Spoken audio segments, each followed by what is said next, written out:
encara hi ha dones que tenen por de ser elles mateixes, d'expressar les seves opinions, de manifestar-se davant del món. Potser perquè se senten atacades pel seu entorn i prefereixen adaptar-s'hi. Potser perquè, avui dia, mantenir una actitud crítica i reflexiva, lluitar per la pròpia autonomia i desitjar una vida afectiva plena al mateix temps, no són coses fàcils.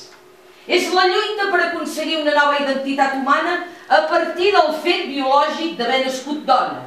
És aconseguir, juntament amb els homes, una categoria nova i superior, la de persona.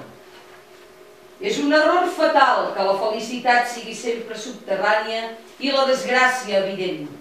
Escriure en català és una afirmació de supervivència. Són ganes d'existir privadament i col·lectivament.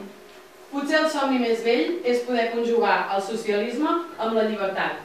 Els mitjans de comunicació haurien d'educar i informar, no embrutir i fer-nos menys tenir la raó i la reflexió. Ser demòcrata no és una actitud política, és una actitud davant la vida. Tenim un principi anatòmic, el cor a l'esquerra sempre. Si hi ha un verdader acte d'amor, aquesta és la memòria. La cultura és l'opció política més revolucionària a llarg termini.